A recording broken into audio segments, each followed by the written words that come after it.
Vous écoutez L'ambition au féminin, épisode 134. Mon nom est Tatiana Saint-Louis et j'anime L'ambition au féminin, un podcast pour toutes les femmes pleines de vision, de talent et de drive qui désirent redéfinir le succès selon leurs termes et leurs conditions. Chaque semaine, j'explore seule ou en présence d'invités les thèmes entourant la réussite professionnelle et personnelle. Mindset, productivité, leadership, branding personnel. C'est le rendez-vous pour réfléchir à la façon dont tu veux vivre ton plein potentiel et laisser ton empreinte dans le monde.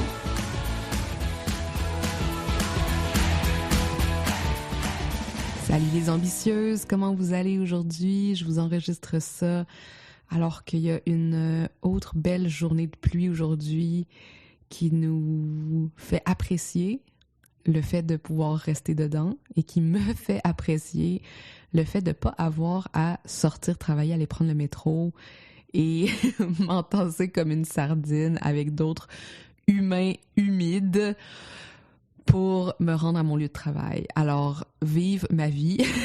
J'espère que vous avez de la gratitude, vous aussi. Aujourd'hui, justement, parlant de gratitude, on a un bel épisode qui m'a été inspiré suite à la lecture d'une publication sur LinkedIn que Maude Lavoie avait fait. Puis Maude, elle est pas très, très active sur LinkedIn, fait que c'était vraiment un peu un hasard que je tombe sur sa publication puis que ça me touche autant. Puis en même temps, le pouvoir de savoir raconter des histoires sur les réseaux sociaux, hein, ça veut pas dire que parce qu'on a pris des pauses ou des choses comme ça, que les gens ne nous lisent pas. Mais bon, elle avait fait cette publication que je vais lire en début d'épisode, en début d'entrevue, en fait. Donc, inquiétez-vous pas, vous allez la voir, là. Et puis, j'avais vraiment apprécié ce côté, cette partie de l'histoire de Maude que je ne connaissais pas parce que c'est une partie qu'elle garde assez privée et qui avait un lien avec, justement, toutes les adversités qu'on traverse en tant qu'humain, en tant qu'individu, en tant que personne, et comment ça influence notre parcours professionnel, notre parcours de vie, notre parcours entrepreneurial. Et je trouvais que son histoire méritait d'être mise de l'avant. C'est la deuxième fois que Maude vient sur l'ambition au féminin. Et cette fois-ci, la première fois, c'était vraiment au niveau de son expertise avec Shopify, mais cette fois-ci, je trouve ça vraiment intéressant de lever le voile sur qui est Maude à l'extérieur un peu de ton entreprise, mais qu'est-ce qui l'a amené aussi à créer cette entreprise-là selon les circonstances qu'elle a eues dans son passé ou dans sa vie. Et ce que je veux juste mentionner aussi, c'est vraiment pas un épisode sortez vos mouchoirs, etc. Là, vraiment, là, je trouve que Maude a une façon de parler de certaines circonstances ou de certains événements comme ça avec une force de caractère, mais aussi avec une maturité qui montre qu'elle a intégré aussi les leçons qu'elle avait trouvées pour elle-même. Pas qu'il y a nécessairement des leçons dans toutes les expériences de notre vie, là, mais j'aimais beaucoup la vision qu'elle apportait aussi pour réfléchir à ces circonstances-là. Donc, qui est Maude, si vous ne la connaissez pas? C'est une entrepreneure qui aide d'autres entrepreneurs à briller sur le web. Elle carbure à la Nitro, qui est le nom de son entreprise, et au chocolat. Elle aime coder, optimiser et accompagner. L'ordre varie selon les projets, mais l'objectif reste le même, amener ses clients à rendre leur boutique en ligne profitable. Elle a accompagné des centaines d'entreprises dans leur transformation numérique, mais aussi humaine, parce que le web, c'est pas juste une question d'être bon à l'ordinateur, c'est aussi de comprendre les futurs clients et leurs réflexes.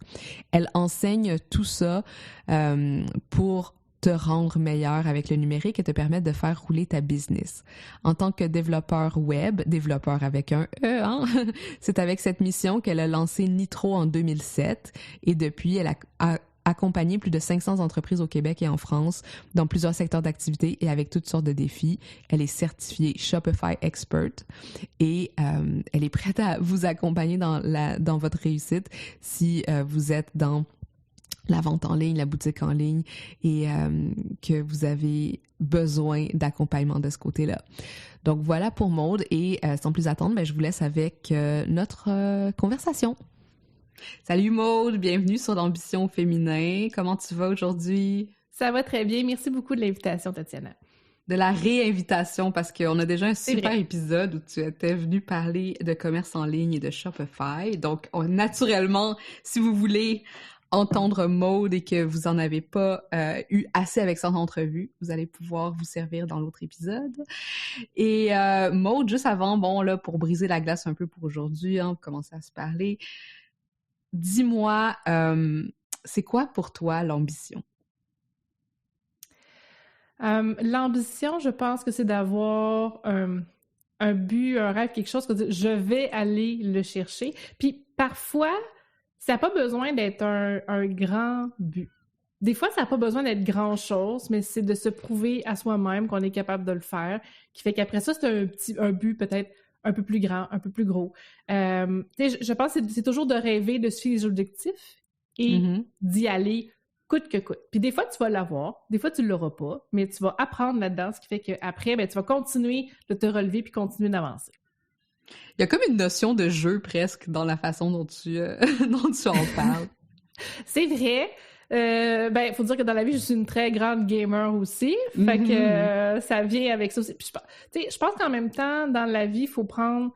je fais les choses avec sérieux, mais j'aime aussi me voir le côté ludique ou le défi de faire quelque chose, d'aller quelque part, etc. Fait que il y a la notion de je suis capable, ok, go, j'y vais. Une espèce de thrill qui vient avec ça. Est-ce que t'es compétitive? T'es une personne compétitive, vu que t'es une gameuse? Je sais pas, est-ce que ça vient avec? Oui, ça dépend sur quoi, là, mais oui, quand même. Moi, oui, je suis compétitive. Tu sais, j'aime ça gagner, j'aime ça. Dans les jeux de société, entre autres, area of expertise. Tu sais, quand on joue au Monopoly, les gens n'aiment pas jouer au Monopoly avec moi parce que moi, je suis vraiment déterminée à gagner. Il y a des choses sur lesquelles je suis très compétitive. D'autres, je fais de mon mieux, puis c'est pas grave si je l'ai pas.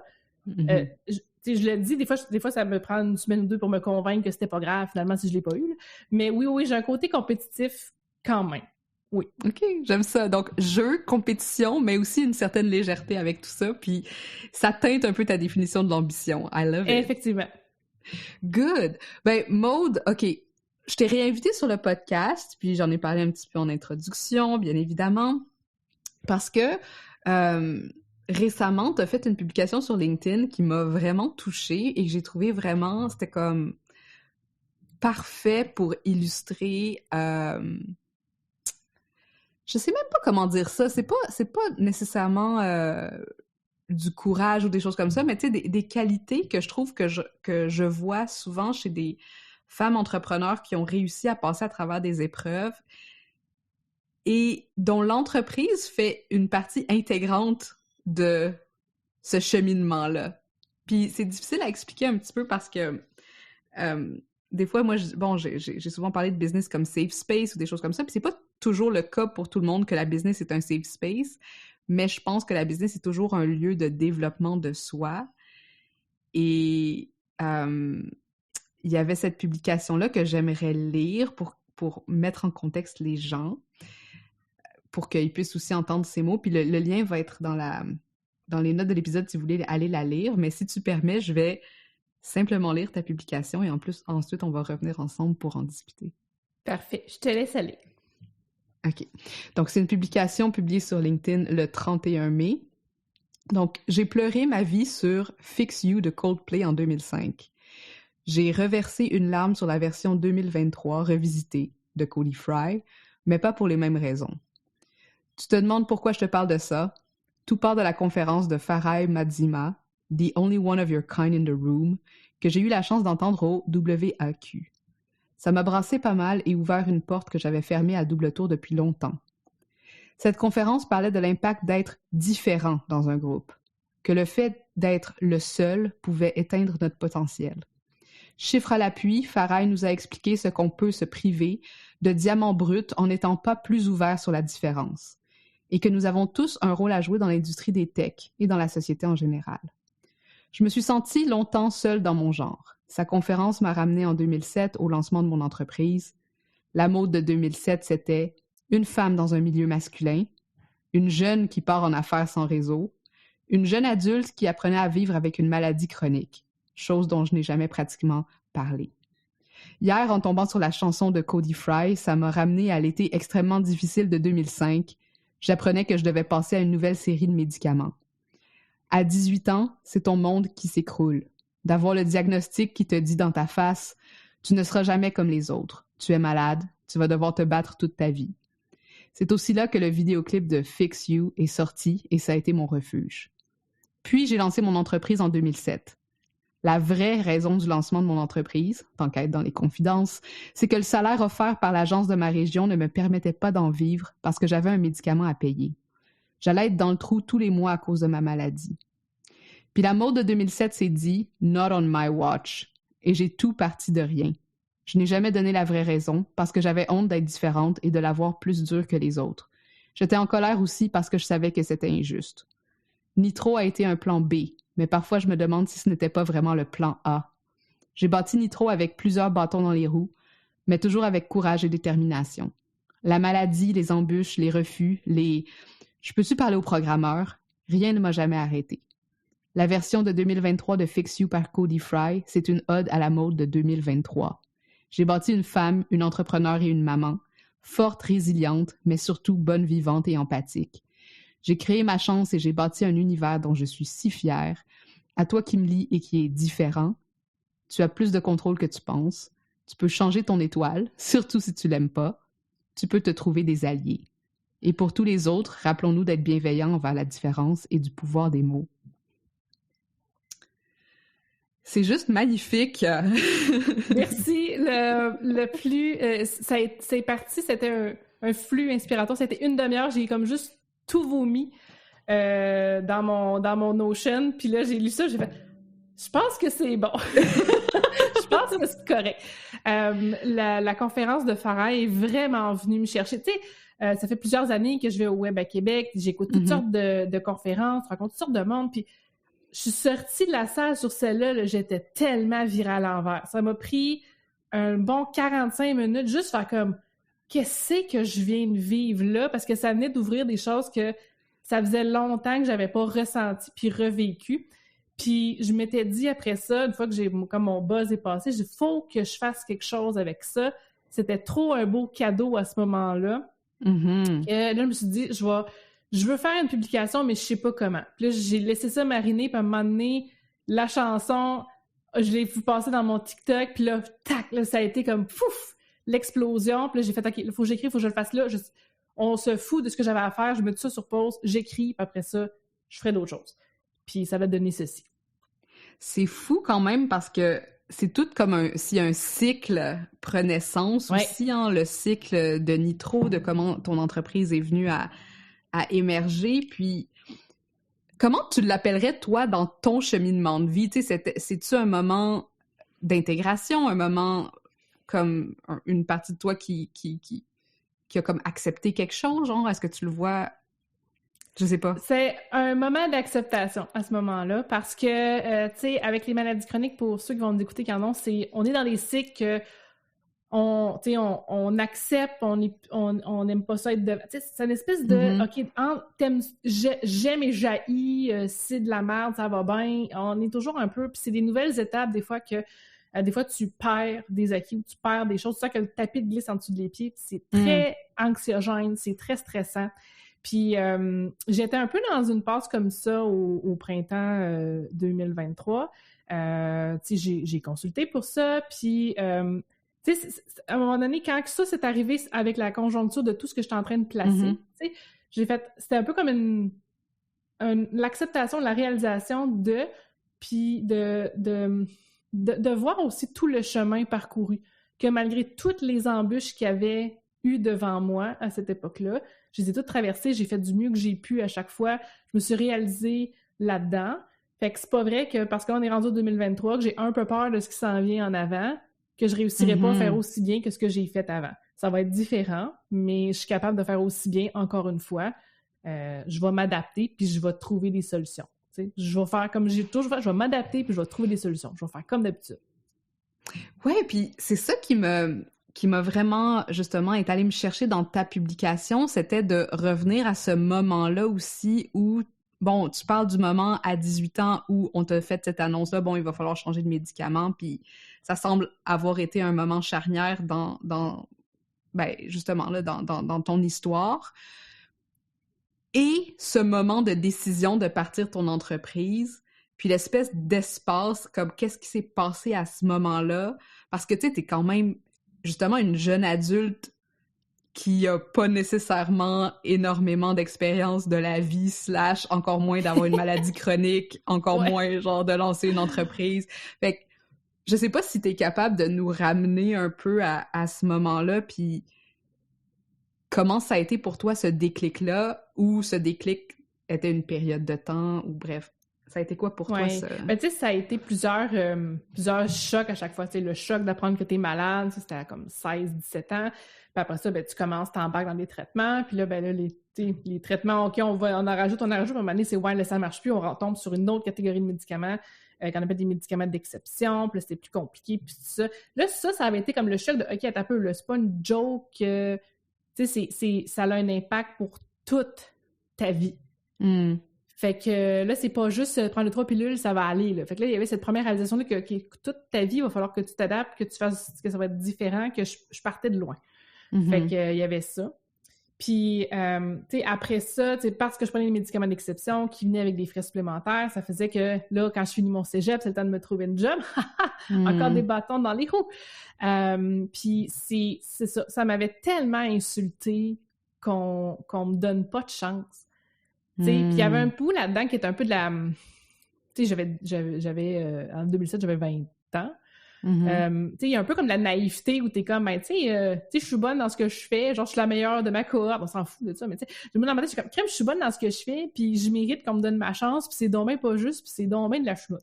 Fait que là, aidez-moi donc, s'il vous plaît. Mais, tu sais, c'était pas, tu sais, c'était une entreprise, tu sais, c'était corporate. Fait que, tu sais, il y avait pas, tu sais, moi, je fitais pas dans les cases.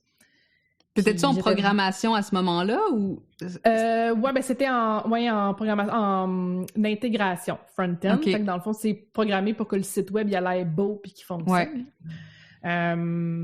Puis, tu sais, il y avait besoin de moi aussi, mais, tu sais, le fait que c'était comme, non, nous, c'est comme ça, puis c'est comme ça, puis, tu sais, pas aucun accommodement. Je demandais pas grand-chose, mais c'est comme, ben, juste augmenter mon salaire juste un peu pour que je sois capable de payer mes médicaments parce que t'as une assurance privée que je suis obligée de prendre, tu sais. Ouais. Fait que c'est ça, mais non.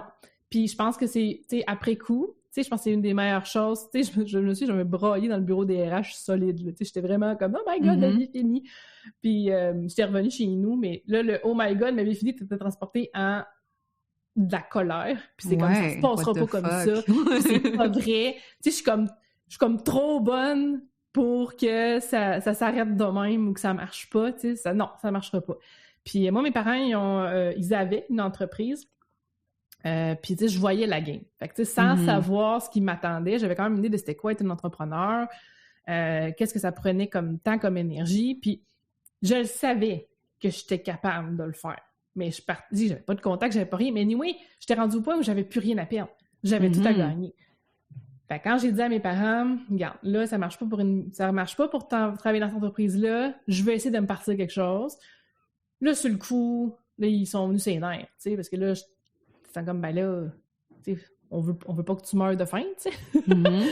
Ben, je dis, regarde, je vais essayer, puis si ça marche pas, je me trouverai une job ailleurs, puis on s'organisera autrement. Mais je dis, anyway, en ce moment, je vais mourir de faim d'un bar parce que le salaire est pas assez élevé, ou je vais mourir de faim en restant chez vous, en me donnant, tu sais, donnez-moi 6 mois à la maison, puis on verra, tu sais. Puis finalement, tu sais, je le savais que j'avais les compétences, je le savais que j'avais la discipline pour. Fait que je me suis mis en action, puis j'ai fait, je vais faire du mieux que je peux, puis si ça marche pas, ben au moins j'aurais essayé. Mais finalement, ce qui devait durer 6 mois a fait 16 ans en juin cette année. C'est fou, hein? C'est fou, hein? Wow. Tu sais, la mode de 2007, je pense que je savais pas trop dans quoi je m'embarquais. Tu sais, je testais. Fait que, tu sais, on m'aurait dit, ouais, tu vas voir, dans pas long, ça va faire 16 ans que tu fais ça, puis tu voudras rien faire d'autre. Je sais pas si je l'aurais cru. Tu sais, c'était comme ça, mais c'était comme trop gros, trop loin. Mais finalement, c'était possible. Penses-tu que parce que t'étais jeune, justement, puis que il y avait cette... Ben, tantôt, t'as parlé de naïveté, ça t'a permis aussi de prendre des risque, entre guillemets, mais comme tu l'expliques, tu sais, t'étais quand même très rationnel dans le sens, oui, il y a un risque, mais l'autre option est pas vraiment... L'autre option était pas mieux. Elle est pas viable, oui, il y a beaucoup de naïveté, parce que, tu sais, aujourd'hui, je ferais pas ça, partir sans contact, sans rien, tu sais, je ferais pas ça. Mais oui, je pense que ma naïveté m'a très bien servi à ce moment-là. Dans le fond, j'avais rien à perdre, tout à gagner, fait que go. Puis j'étais dans, tu sais, j'avais pas... j'avais juste moi à me gérer. Tu sais, j'avais pas d'enfant, j'avais rien. Fait que c'était à ce moment-là, j'avais rien à perdre. Puis j'avais pas le temps et j'ai pas eu l'opportunité d'avoir peur. Puis ça m'a beaucoup aidé. La peur en entrepreneuriat ou la peur en général dans la vie, ça t'empêche tellement de faire de choses parce que, des fois que ci, des fois que ça, puis ça te bloque, puis tu perds des fois beaucoup de temps, puis là, des fois tu vas le faire pareil, c'était pas si pire que ça, finalement j'ai eu peur pour rien. J'avais peur de rien. C'est intéressant cette dimension-là parce que à quelque part, t'avais peur de rien, mais t'avais un danger réel généré par ta maladie. Exactement. Oui, c'est ça. J'avais peur de finir comme une... ma peur, quand j'étais vraiment jeune, et qui est encore un peu là aujourd'hui, c'était de me ramasser clouée dans une chaise roulante ou clouée sur une machine. Moi, je travaille sur la machine, je suis pas pluguée sur une machine. Fait que ça, c'était vraiment quelque chose qui me faisait très peur, qui n'est pas encore arrivé, puis que je vais tout faire pour que ça m'arrive jamais, mais en même temps, je fais ce que je peux. Fait que c'est ça. Mais cette peur-là était beaucoup plus forte que la peur d'échouer au final. Je comprends, puis... C'est surtout ça, là. Puis c'est ça aussi, quand je lisais ton article, ta publication, tu sais, le fameux concept de croissance post-traumatique, ou en anglais, ils appellent ça post-traumatic growth, qui est un peu le contraire de... le terme m'échappe, là, quand les gens sont... Ah, zut, excusez-moi, mon cerveau a eu un petit bug. Mais quand on ressent des traumas et que là, on n'est plus capable vraiment de fonctionner, mais il y a comme l'inverse aussi qui serait de trouver un mode de vie qui est encore meilleur que celui d'avant à cause d'une situation traumatique. Puis encore une fois, pour toi, c'est la maladie, mais pour d'autres personnes, ça peut être d'autres circonstances, des personnes qui vont vivre de la violence, que ce soit psychologique ou physique, ou tu sais, des événements comme ça dans la vie qui sont des événements chocs. Puis, comment est-ce que pour toi, par exemple, ton entreprise t'a permis de créer ce meilleur milieu? Outre, c'est sûr qu'il y a l'argent aussi qui a commencé à rentrer, mais que finalement, ça crée cette bulle peut-être de protection ou même d'épanouissement dans les années qui ont suivi. Ça a beaucoup été dans plusieurs périodes de ma vie, un peu comme un exutoire, dans le sens où je transformais tout ce qui me faisait chier, en quelque chose de vraiment plus positif, et je me réalisais vraiment. Fait que c'est souvent Nitro pour moi, il n'y a pas de limite avec Nitro, sauf celles que je m'impose, et mes limites psychologiques ou mes limites de Nitro sont beaucoup plus élevées que mes limites physiques, entre autres. Fait que c'était comme, dans le fond, c'était un terrain de jeu ouvert, il y avait tout à faire, tout à monter, tout à explorer. Moi, je suis tombée dans un timing intéressant où il y avait beaucoup de demandes pour le web. L'entrepreneuriat des jeunes, c'était pas encore bien à la mode comme aujourd'hui. J'étais vraiment au tout début de la vague. Mais j'étais dans un bon timing pour me développer puis m'enraciner. Puis c'est ce que j'ai fait. T'sais, mais en même temps, j'ai vu des opportunités, je les ai pris. Puis je me suis dit, je vais faire le maximum que je peux avec Nitro, tout en respectant quand même ma condition, puis en respectant comment, au niveau de mon physique, c'est bien important. Je prends soin de mon cerveau, mais je prends soin aussi de mon corps, de ma coquille, pour le faire runner le plus longtemps. Fait que c'est sûr que pour moi, j'ai vraiment tout canalisé, tout ce que je pouvais. C'est tout ce que je pouvais, j'ai mis tout dans Nitro, je me disais, OK, je vais aller plus loin, je vais faire plus, je vais faire ça, je vais aller à telle place, je vais développer telle compétence, je vais faire ci, je vais faire ça. Puis un autre exemple qui n'est pas du tout relié à la maladie, mais nous, on n'a pas été chanceux dans la première maison qu'on a achetée. On a acheté notre maison en novembre, puis en mars, il y avait de l'eau qui rentrait. Fait que nous, on s'est fait avoir. Les personnes qui nous ont vendu la maison étaient mal intentionnées, puis ils avaient caché qu'il y avait des infiltrations d'eau, puis le problème était vraiment grave. On a eu 5 dégâts d'eau en 5 ans. Ça a fini avec tu lèves la maison, tu défais les fondations, mais entre-temps, je veux dire, ça a été vraiment terrible. Puis la première fois que ça nous est arrivé, on venait d'acheter la maison. Fait que là, on était déjà, en guillemets, je dis comme pauvre, parce que tes économies, t'es mets dans la mise de fonds, t'es mets dans la taxe de bienvenue, équipé à la maison, toute la patente. Fait que là, nous, on arrive, tu sais, ça va coûter 15 000 $, tu sais, qui là, c'est comme, Puis finalement, ça a pas réglé le problème. Puis je me souviens, quand c'est arrivé, tu sais, là, on était comme, là, on est dans Chenoute, puis j'avais emprunté de l'argent à mes parents pour être capable de payer pour les rénovations, puis tout ça. Puis là, nous, ça avait plein d'autres impacts dans notre vie. Puis là, je me suis dit à ce moment-là, OK, ben là, je vais tout mettre dans les trous, puis je vais travailler plus, ou en tout cas, je vais me chercher des mandats plus intéressants, plus gros, plus payants pour me sortir de là, pour être capable de régler mon problème.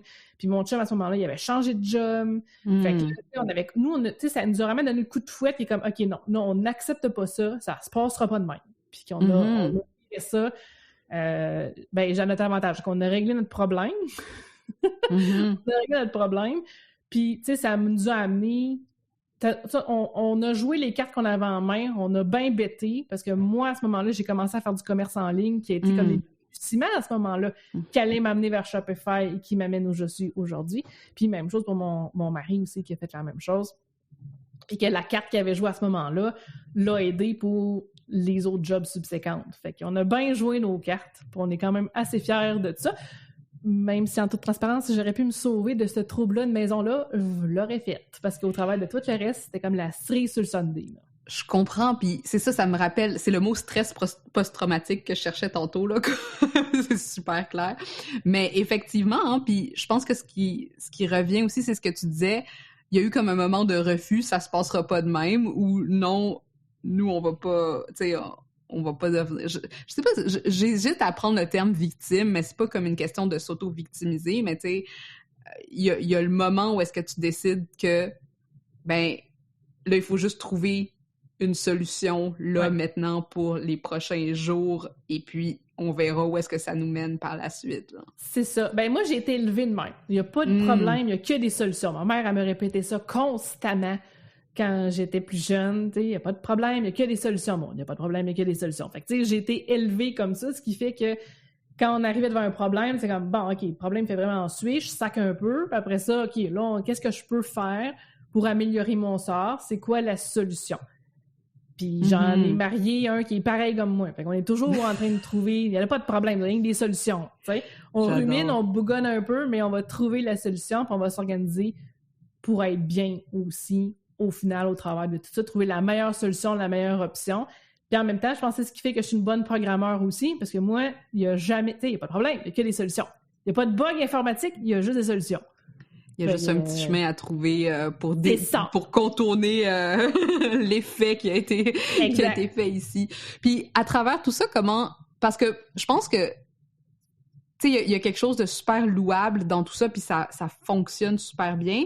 Puis il y a des gens qui sont extrêmement dans cet état d'esprit-là, hein, de toujours vouloir produire puis jamais rentrer dans la problématique, mais qu'après ça, ils accumulent comme le trauma à l'intérieur d'eux, puis continuent à le perpétuer, tu sais, soit je sais pas si vous avez maintenant une peur atroce des infiltrations d'eau. Moi, il y a une odeur de sous-sol, là, je viens vraiment mal. Là. Tu sais, physiquement, là, mon corps, il est comme, non, une odeur de sous-sol, oublie ça, c'est fini. Je suis pas capable c'est vraiment venu me fâcher. Vraiment. Mais est-ce que t'as comme des... Tu sais, est-ce qu'il y avait des façons pour toi de prendre soin de toi aussi à travers... T'sais, ces moments où est-ce que t'es comme, OK, il faut être courageuse, il faut être dans la solution, il faut être dans la détermination, il faut qu'on avance, tout en restant, tu sais, comme de prendre soin de Maud, la personne qui est en train de vivre ces choses-là. Ouais. Moi, j'ai quand même le bonheur facile, dans le sens où ça prend pas grand-chose. En fait, ça prend pas grand-chose pour me mettre en colère, mais ça prend pas grand-chose pour me mettre de bonne humeur non plus. Fait que ça a quand même ses avantages. Yes. Fait que l'idée, c'était toujours de trouver, OK, bon, on va faire ça, ou tu sais, je sais pas, tu sais, Moi, entre autres, tu sais, aller au restaurant manger des sushis, là, j'ai eu une mauvaise journée, le manger des sushis, ça règle tout. All right! On sait comment faire plaisir à Maud. Oui, c'est ça, tu sais, ou écouter un de mes albums. Tu sais, je passe beaucoup, je pense, de mes émotions par la musique. Des fois, juste écouter la colère, écoute l'album de Rammstein, il me semble que ça canalise un peu, tu sais, ça aide. J'essaie de pas rester pris aussi avec l'émotion. Je trouve que des gens, des fois, ils restent beaucoup pris à j'ai respiré avec leur bébite, là, mais des fois, faut que tu le dises, faut que tu le parles, tu sais, faut que tu la sortes l'émotion. Puis la garder en dedans, c'est vraiment pas bon sur le long terme. Fait que moi, je l'ai canalisé, je l'ai dit quand je suis pas contente, je le dis quand je suis contente. Mais, tu sais, je suis du genre à me faire beaucoup de petits plaisirs. Fait que moi, tu sais, manger sushi ou, tu sais, des fois, là, OK, je vais aller me chercher une crème glacée au chocolat avec un extra caramel fleur de sel. Là, je suis comme, ça va être calme. Tout va bien aller. T'sais. Ça me donne envie.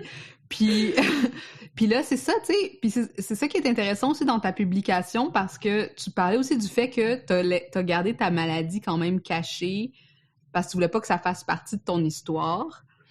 Ouais, je voulais pas l'étiquette.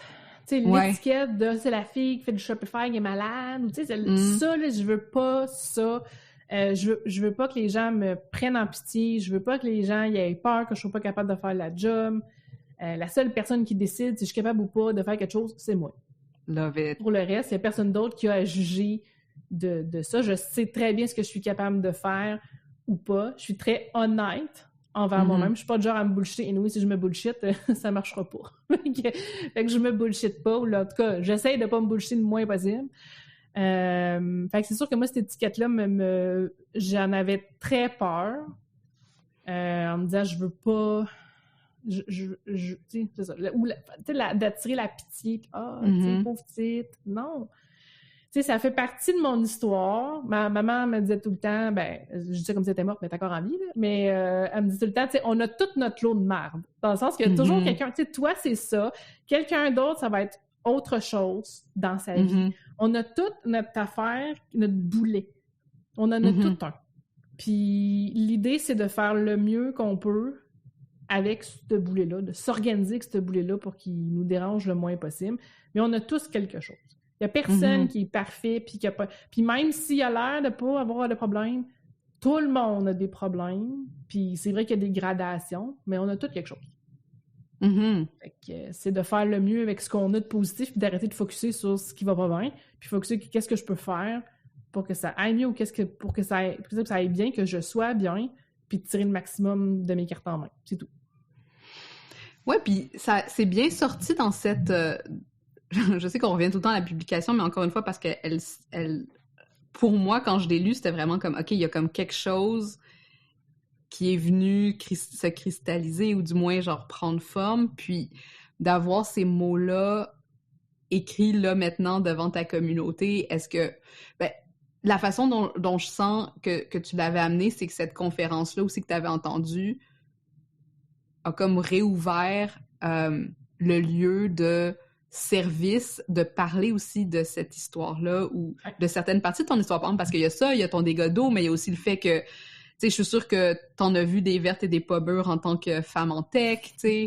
Tu sais, ton histoire avec ton employeur aussi qui était, on s'entend, tu sais, c'est assez ableist, là, tu sais, dans le sens que, genre, il y a pas beaucoup... En plus, là, maintenant, on parle beaucoup plus d'inclusivité puis d'essayer d'être plus juste dans les milieux de travail, mais ça, c'était vraiment comme... Désolé, genre, tough luck for you. Ouais, c'est ça. Aujourd'hui, je pense que ça passerait moins bien, où les gens sont plus conscients que, tu sais, de s'adapter. Puis de s'adapter, ça permet à la personne qui a un handicap ou autre de donner le meilleur d'elle-même. Puis en même temps, on serait fou de se priver des compétences, de l'expertise de quelqu'un parce qu'on veut pas s'adapter. On a tout quelque chose à amener sur la table. Tout le monde. Puis là, maintenant que tu l'as nommé, est-ce que tu sens que c'est un poids en moins ou que... Je sais pas, c'est moi. C'est une étape de plus, dans le sens où, tu sais, c'est toujours... Une maladie chronique, c'est un pas devant, 2 pas derrière. Fait que là, tu sais, j'ai l'impression d'avoir fait quelques pas devant, puis de continuer dans ma journey, dans mon cheminement là-dessus. Tu sais, c'est rien passé de terrible au fait que j'aille nommer que j'ai une maladie, tu sais, puis c'est bien correct. Puis, tu sais, je me rends compte que finalement, tu sais, dans mon parcours puis dans ma vie, j'ai jamais regretté quoi que ce soit. Parce que je me dis, chaque petite affaire qui est arrivée m'a amené là où je suis aujourd'hui. S'il n'y avait pas eu ma maladie, j'aurais possiblement pas été en informatique, j'aurais possiblement jamais été entrepreneur, j'aurais jamais rencontré mon mari, j'aurais jamais monté Nitro, tu sais, tout ça ne serait jamais arrivé, mon fils serait pas là non plus, tu sais, tous ces éléments-là font que, si c'était pas de ça, ça serait pas arrivé. Fait que, oui, ça me fait suer, oui, j'aimerais ça d'avoir plus facile des fois, puis de moins avoir à me battre pour certaines choses, mais en même temps, ce que j'ai acquis là, ce que j'ai fait, j'en suis tellement fière. Puis je le chéris tellement, là, que je me dis, ben écoute, tout ça ne serait pas arrivé, fait que, écoute, t'as fait du mieux que t'as pu, puis ça a donné ça, c'est quand même pas si mal, finalement. C'est quand même pas si mal, parce qu'on s'entend, là, tu travailles avec une équipe, là, parle-nous un peu de où t'en es rendu avec Nitro, puis tout ce qui a évolué. Ben, au niveau fiscal, moi, je suis toujours toute seule, travailleur autonome, mais j'ai mon adjointe, mon deuxième cerveau qui est si extraordinaire. Écoute, elle est fantastique, c'est Josiane. Et je vais travailler en collaboration avec d'autres entreprises, soit spécialisées en pub, spécialisées en marketing, spécialisées en SEO aussi. Mais j'ai le goût de dire, j'aime que tout le monde soit chacun chez eux, parce que moi, ça m'enlève un poids, un stress de gestion. Puis ça permet que quand je propose un mandat, ben les gens ils ont le goût de le faire parce que soit c'est un mandat qui va avec leurs intérêts, qui va avec leurs compétences, ils ont le goût de donner leur 110%. Fait que moi, j'ai décidé d'aller avec cette formule-là qui est plus simple, en tout cas à mon avis, qui pour moi est plus simple, fait qui me permet moi de me préserver, mais qui permet quand même d'aller donner des super de bons résultats puis que ça se passe bien. Fait que c'est comme une agence décentralisée. Si on veut, oui. Je vais aller chercher les meilleurs éléments, puis en même temps, pour mon client, c'est mieux, parce que mon client, je vais lui donner seulement ce qu'il a besoin. Il n'y a pas besoin, des fois, de l'équipe de 10 personnes. Des fois, ça arrive qu'on a des gros mandats puis qu'on a plusieurs personnes impliquées. Mais des fois, non. Fait que je donne vraiment le meilleur, puisque ce dont la personne a besoin, ce dont l'entreprise a besoin, puis c'est parfait comme ça, tout le monde est gagnant. Puis c'est ça. Sinon, ben moi, je suis vraiment spécialisée. Je ne fais que du Shopify. J'ai comme Obélix, j'ai découvert le monde de Shopify, je suis tombée dans la soupe de Shopify et je ne veux pas en ressortir. Puis j'ai vraiment développé mon expertise là-dedans, puis j'adore la plateforme, puis tu sais, j'ai vraiment bâti mon expertise, puis mon idée, c'est d'avoir réponse à tout. Il n'y a pas de problème, il n'y a que des solutions. Fait que tu m'arrives avec une question, moi, la trouver la réponse si je la sais pas. Puis, tu sais, j'ai vraiment développé un créneau qui est, oui, en conception, donc faire de la programmation encore, mais j'ai vraiment beaucoup travaillé le côté plus formation puis accompagnement parce que je veux aider les entreprises à réaliser l'importance de leur boutique en ligne, le rôle qu'elle a à jouer, puis à quel point, eux, c'est important qu'ils soient à l'aise et efficaces dans la gestion de leur boutique en ligne. Parce que j'ai beau leur faire un char de course, s'ils ne savent pas le piloter, ça ira pas bien loin. Ouais, c'est drôle que tu parles de ça parce que moi puis mon chum, on regarde les documentaires de F1. Je sais pas pourquoi on est tombé là-dedans, mais on a... Écoute, moi aussi, j'adore Puis c'est super... Nous, on est des fans de F1 aussi. Ouais. On trippe. Puis, tu sais, mais c'est intéressant, tout cet univers-là. Tu sais, ouais, vraiment. T'as beau avoir le meilleur pilote, c'est dans un autopoche. C'est ça. Il ira puis pas là, ils sont frustrés. Et à l'inverse, tu peux avoir une super de bonne auto, mais si t'as un mauvais pilote... Ouais, il y a tellement de politique là-dedans aussi. En tout cas, c'est rare que je rencontre du monde qui utilise ce genre de métaphore, mais moi, je suis très dans la métaphore. J'aime ça, j'aime faire des images pour que les gens, après ça, ça leur colle à la peau, ça leur reste à l'esprit. C'est clair. Est-ce que tu considères que, bon, tu sais, parce que ta famille d'entrepreneurs, tu sais, tes parents étaient entrepreneurs, ils t'ont inculqué des super belles valeurs puis une belle tolérance à l'adversité, justement. Est-ce que toi, tu sens que, ben, je suis sûre que oui, là, mais comment est-ce que tu sens aussi que dans les 16 dernières années, t'as aussi développé ou, tu sais, travaillé sur des parties peut-être soit de... Je veux pas dire de ta personnalité parce que whatever, genre, mais peut-être de ta réaction psychologique face à ce que t'as retrouvé en entrepreneuriat ou dans le monde de la tech que tu t'attendais peut-être pas à rencontrer de cette façon-là ou que t'as dû t'adapter. C'est sûr que, puis j'en parle un peu dans le message, des fois, je peux-tu parler aux programmeurs en disant, je peux-tu parler aux gars qui programment? Hey, ça venait me chercher! Je bouillais l'autre bord du téléphone. Ça, c'est quelque chose que je m'attendais pas. Tu sais, c'est sûr que, tu sais, quand t'es dans la bulle de l'école, puis que, tu sais, oui, dans ma cohorte, il y avait plus de garçons que de filles, mais tu t'attends à ce que, tu sais, dans le milieu du travail, les gens sont juste équitables. Non. Fait que ça, je trouvais ça difficile des fois où, tu sais, j'étais une jeune femme qui partait en affaires, puis tu sais, comme je dis, j'étais au tout début de la vague où il commençait à avoir des jeunes, des millennials qui se partaient en entreprise, là.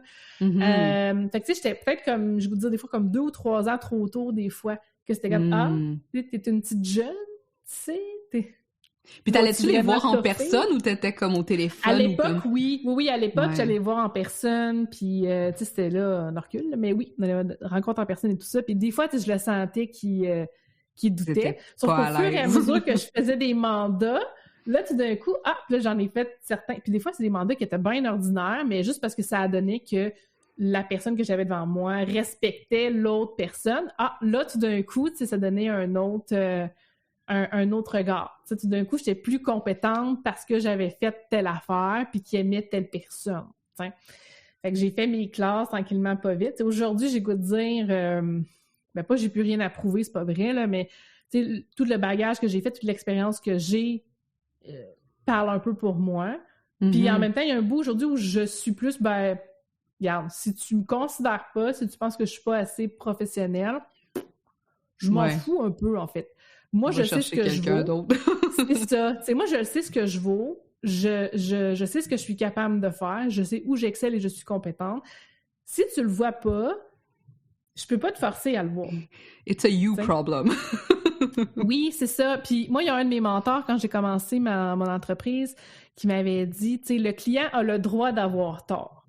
Ça, là, ça m'a porté longtemps parce que ça m'a fait réaliser qu'à un moment donné, regarde, moi, j'ai beau faire la split en avant, si tu penses que je suis pas capable puis que je serai pas la meilleure, ça sert à rien que je me batte. Ça sert à rien que je dépense de l'énergie pour ça. Mon énergie va être mieux utilisée à faire d'autres choses, à aider d'autres clients qui voient que je suis bonne dans ce que je fais puis qui vont être vraiment fiers au bout. Puis peut-être que dans 4-5 ans, tu vas le regretter finalement de ne pas avoir travaillé avec moi. Mais tu sais, c'est pas rendu là, ça m'appartient plus. Fait que moi, je fais toujours le meilleur de mon travail. Je donne toujours le meilleur de moi-même dans tout ce que je fais. Puis écoute, si c'est pas assez, écoute, OK, tu vas voir ailleurs. C'est correct. J'aime ça.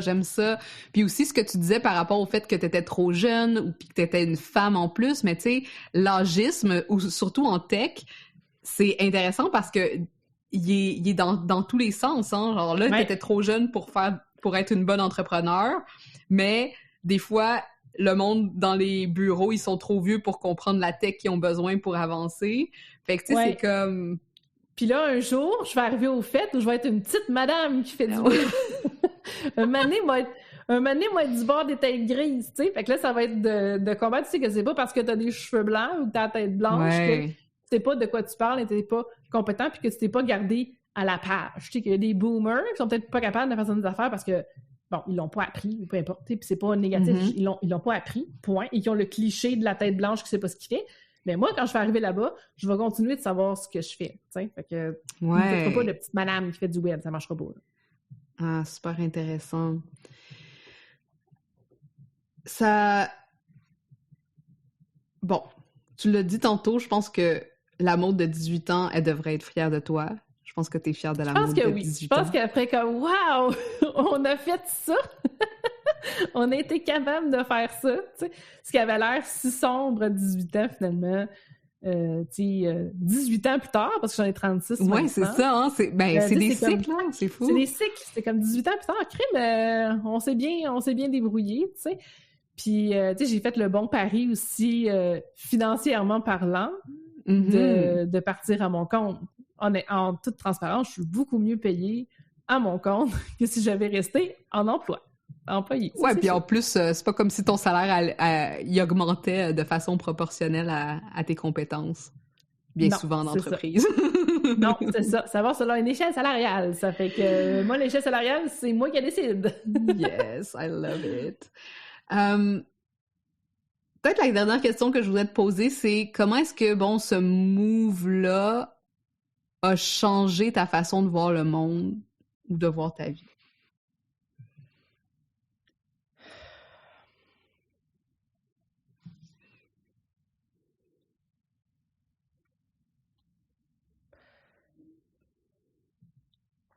J'écoute, c'est comme plein de trucs qui se bousculent dans ma tête en même temps. Je pense que pour moi, c'était que tu sais, pour moi, de faire ce move-là, puis si on regarde aujourd'hui, tu sais, j'ai toujours fait au mieux. J'ai toujours eu la capacité de bien déterminer quelle allait être la meilleure solution pour moi. J'ai toujours eu une espèce d'intuition, appelle ça comme tu veux, mais ça, il est très aiguisé. Mon intuition est très aiguisée, puis tu sais, je me dis, après coup, j'ai toujours bien bêté, pratiquement toujours bien bêté tout le long. Fait que ça, c'est, tu sais, l'intuition, ta petite voix a tout le temps raison. A tout le temps raison. Fait que, tu sais, de continuer de me truster, je pense que c'est, pour moi, c'est quelque chose qui est important, tu sais, puis qui m'a porté tout le long, puis que je continue de cultiver. Je suis contente de voir l'évolution du monde aussi envers l'entrepreneuriat des jeunes. Je pense qu'il n'y a jamais autant de jeunes qui sont partis en entreprise, des jeunes adultes, puis je trouve ça tellement fantastique. Ils n'ont peur de rien, ils n'ont pas d'attache, c'est comme go all-in, puis ça fait des magnifiques succès extraordinaires. Puis on a besoin de ça, on a besoin d'une relève entrepreneuriale, on a besoin de projets innovants au Québec, au Canada, dans le monde. Fait que ça, je trouve ça extraordinaire. Puis j'aime voir qu'aujourd'hui, on essaie, il y a encore du travail à faire, mais qu'on essaie de donner une meilleure place aux femmes dans le domaine de la programmation, dans le domaine des techs. Il y a du chemin à faire. Moi, je trouve qu'on s'améliore tranquillement, pas vite. Puis je me dis, plus il va y avoir de femmes, plus on va changer un peu la donne. Puis, tu sais, une femme ne programme pas. En fait, une femme et un homme ne réfléchissent pas de la même façon. Tu sais, on ne va pas attaquer les problèmes de la même façon, on ne va pas voir les solutions de la même façon. Fait que je pense que le mieux, c'est d'être capable d'avoir un équilibre dans les équipes, qu'il y ait autant d'hommes que de femmes, parce que c'est ça qui va faire qu'on va créer des meilleures applications, des meilleurs outils, qu'on va développer des solutions pour aider à ce que le monde, en tout cas, aille mieux ou soit mieux automatisé ou whatever. Ouais, fait que je pense que c'est surtout ça que j'en retire jusqu'à maintenant. Ouais, puis aussi, je pense que c'est pas... Tu sais, souvent, je pense que les gens, ils font la parité homme-femme en tech, c'est que toutes les femmes travaillent au design et à l'intégration, puis tous les hommes travaillent en programmation. Tu sais, c'est pas ça que tu essayes de dire, là, c'est vraiment comme vraiment du cross, tu sais, oui, c'est ça, c'est que dans mes équipes de programmation, t'as autant de gars que de filles. Parce que je pense que vu qu'on réfléchit pas de la même façon, on n'adressera pas des problèmes ou des solutions de la même façon, je pense que tout le monde est gagnant, parce que tout le monde travaille ensemble. Puis que selon moi, il n'y a pas de profession, en tout cas dans le domaine des techs, il n'y a pas de profession qui devrait être genrée. Il y a de la place autant pour les hommes que pour les femmes, puis que en même temps, c'est une femme qui écrit le logiciel pour envoyer les hommes sur la Lune. Fait que, on est capable, là. Puis en fait, pendant longtemps, il y avait plus de femmes que d'hommes dans la programmation. Puis maintenant, ça l'a changé. On ne sait pas trop pourquoi, mais en tout cas. Fait que, tu sais, je pense que dans tous les domaines des techs, les deux côtés, les deux visions, tout le monde mérite d'aller chercher le meilleur. Fait qu'une diversité, ça n'enlève rien à personne. Tout le monde a y gagné. Je suis tellement d'accord avec toi. Full love pour tout ce que tu nous as raconté, Maude. Qu'est-ce qui s'en vient pour Nitro? Écoute, je suis en train de rebrasser un petit peu mes services, toujours dans Shopify, mais je vais vraiment travailler pour les entrées, ça va quand même bien, mais c'est plutôt après mes autres services, c'est que je vais rajouter des nouveaux services pour mes clients qui sont actuels, pour leur continuer de les aider puis de proposer une formule le fun puis attrayante. Sinon, ben là, bientôt, ça va être l'automne. Fait que là, je sais que là, on vient de commencer l'été. En fait, l'été, ça commence le 20. Fait que, en tout cas, on vient de commencer l'été. Demain. Mais il faut préparer l'automne pareil, parce que c'est pour les e-commerce, ça commence, c'est septembre. Les gens, ils commencent à regarder leurs affaires pour le temps des fêtes. Fait que ça va être le retour de ma formation qui s'appelle Niveau 9 pour le temps des fêtes, pour préparer les entreprises sous une formule différente cette année. Fait que ça va être intéressant pour ça. Puis sinon, je réfléchis aussi là. En fait, j'ai fait des capsules vidéo où je vais illustrer dans le fond des problèmes puis de donner des solutions, des trucs pratico-pratiques, parce que moi, mon but, c'est qu'à un moment donné, moi, j'ai une capacité physique que je peux pas prendre plus de clients, mais je vais trouver une façon de continuer de donner des trucs puis des astuces à ceux qui peuvent pas travailler avec moi parce qu'il y a plus de place dans l'horaire. Fait que je continue de faire des capsules vidéo. Je me suis fait faire un super de beau vidéo d'intro que je suis tellement fière en début d'année. On a vraiment eu du fun. Fait que là, en même temps, c'est un prétexte pour l'utiliser, hein? Mais en même temps, de passer du contenu intelligent au travers de tout ça. C'est ça. C'est clair. Oh my God! C'est excitant, c'est le fun, c'est ludique. Oui. Ben, en même temps, on apprend mieux, je pense, quand c'est le fun. Ben oui, puis quand on a des projets qui nous allument, en tant qu'à avoir notre propre business, aussi bien travailler sur des trucs qu'on trouve cool. Ah oui, écoute, on ne sera pas travailler sur des affaires plates. Il y a des affaires qu'on s'en sort pas, mettons les taxes, la paperasse, mais pour le reste, on a bâti, on se part en affaires parce que on veut changer le monde, parce qu'on veut, aussi bien avoir du fun au travers de tout ça, puis la vie est trop courte pour faire des affaires plates tout le temps. Hell yeah! C'est les meilleurs mots pour terminer cette conversation, je pense. Dis-nous où tu veux qu'on te suive. Où es-tu le plus actif? Sur TikTok. Écoute, je suis une milléniale qui a bien trop de fun sur TikTok. Beaucoup sur TikTok. Sinon, j'ai mon infolettre aussi où je vais donner des trucs 2 fois par mois. L'infolettre des trucs Nitro. Fait que pour tous ceux qui ont des boutiques en ligne avec Shopify puis qui veulent des trucs et des astuces, c'est là que ça se passe. Puis sinon, ben je suis sur Facebook aussi. LinkedIn, quand j'ai un flash. Quand t'as une inspiration comme ça. Une chance que tu l'as mis sur LinkedIn puis que je l'ai vu. Je tiens juste à dire ça. T'es dû, c'est ça. La bonne étoile, tu vois. Ouais, c'est ça. C'était pour moi, ce message. Good. Maude, on va mettre tous les liens comme d'habitude dans les notes de l'épisode. Puis, on encourage tout le monde à aller découvrir ton super travail. T'es une pro des pros, alors tu sais de quoi tu parles. Et aussi, il y a beaucoup de choses qui s'en viennent dans le pipeline pour toi, ce qui est génial. Merci encore d'être revenu à l'Ambition au féminin. C'était vraiment cool d'en savoir un peu plus sur ton histoire, sur ton parcours, puis sur ta belle philosophie de l'entrepreneuriat et de la vie. Alors, merci encore. Merci.